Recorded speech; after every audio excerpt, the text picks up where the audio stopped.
ఈరోజు మనం తీసుకోబోయే పాట శ్రీశైలవాస సిద్ధజన పోషాన్ని నీలాంబరి రాగం 4వ శృతులు తీసుకుందాం. దీని యొక్క స్వరస్థానాలు చూద్దాం. సా, రీటు, ఘాటు, మావన్, పా, నీవన్ అండ్ సా. ఈ పాటలో ప్రత్యేకంగా ఘాటు పడుతుంది. అది ఎప్పుడెక్కడ ఎలా పడుతుంది అన్నది నేను చెప్తాను స్వరం చెప్పినప్పుడు. ముందు పాటలోకి వెళ్దాం.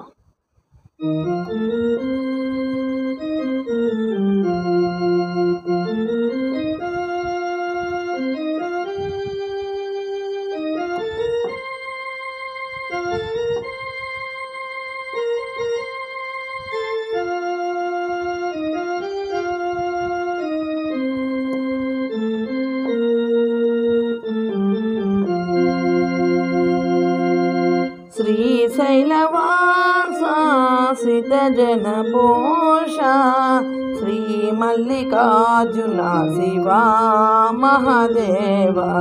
శ్రీశైలవాస సిద్ధజన పోష శ్రీ మల్లికార్జున శివ మహాదేవ.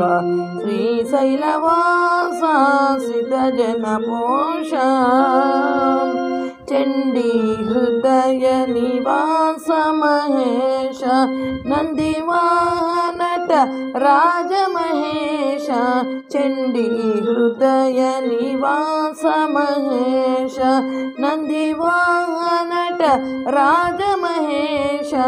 శ్రీ మల్లికార్జున శివ మహాదేవ. శ్రీ మల్లికార్జున శివ మహాదేవ. శ్రీశైలవాస సిద్ధజన పోష గరళ కంఠ శివ గజముఖ వరద. గరళ కంఠ శివ గజముఖ వరద. గంగాధర హే గౌరీ శంకర. గరళ కంఠ శివ గజముఖ వరద. గంగాధర హే గౌరీ శంకర. శ్రీ మల్లికార్జున శివ మహాదేవ. శ్రీ మల్లికార్జున శివ మహాదేవ. శ్రీశైలవాస సిద్ధజన పోష పంచాక్షర శివ పన్నగభూషణ పావన రూప పరమదయాళు. పంచాక్షర శివ పన్నగభూషణ పావన రూప పరమదయాళు. శ్రీ మల్లికార్జున శివ మహాదేవ. శ్రీ మల్లికార్జున శివ మహాదేవ. శ్రీశైలవాస సిద్ధజన పోష శ్రీ మల్లికార్జున శివ మహాదేవ. శ్రీశైలవాస సిద్ధజన పోష. ఇది సాంగ్. దీని యొక్క స్వరస్థానాలు చూద్దాం. ముందు శ్రీశైల శ్రీశైల గమ పని వాస సాని పా. శ్రీత శ్రీతజన శ్రీతజన ఇక్కడ దాకా ఓకే. శ్రీశైల వాస తర్వాత శ్రీతజన మప మగ పోష పోష మణిప. శ్రీ శ్రీ గమప శ్రీ శ్రీమల్ శ్రీ శ్రీ మల్లి శ్రీ అంటే గా. శ్రీ మల్లి మప శ్రీ శ్రీ మల్లి శ్రీ గమప శ్రీ మల్లి కార్జున కార్జున కార్జున మా మగ సని కార్జున. శ్రీ మల్లిక శ్రీ మల్లికార్జున. శ్రీ మల్లి అంటే గా మప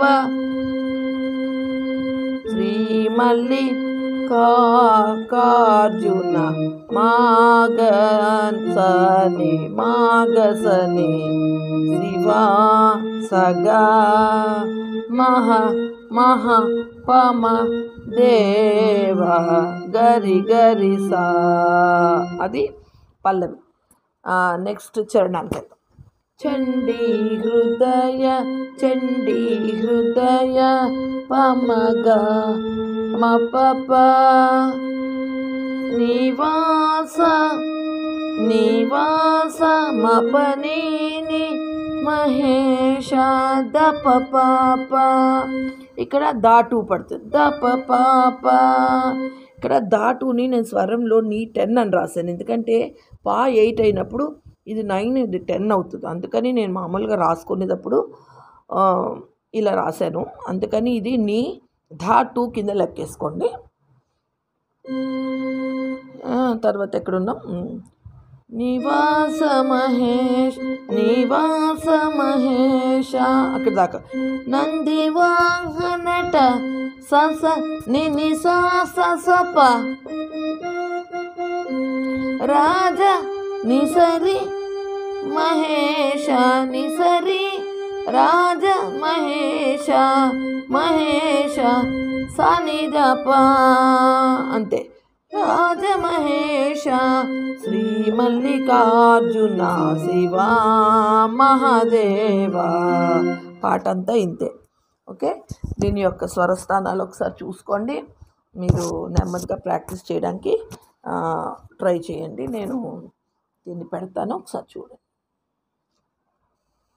దగ్గరగా పెడతాను, ఒకసారి మీరు గమనించుకుని రాసుకోండి. చూడండి.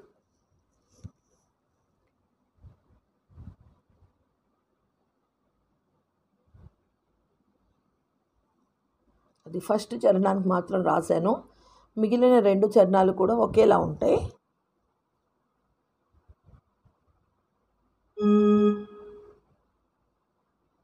ఓకే, ఈ పాటని మీరు నెమ్మదిగా రాసుకొని ట్రై చేసి ప్రాక్టీస్ చేసి ఎలా వచ్చిందో కామెంట్ రూపంలో పెట్టండి. నేర్చుకునేవాళ్ళు, నేర్చుకోలేని వాళ్ళు విని ఆనందించండి. ఓకే అండి, మీకు ఈ వీడియో నచ్చితే లైక్ చేయండి, షేర్ చేయండి, సబ్స్క్రైబ్ మాత్రం మర్చిపోకండి. జై సాయిరామ్ అండి.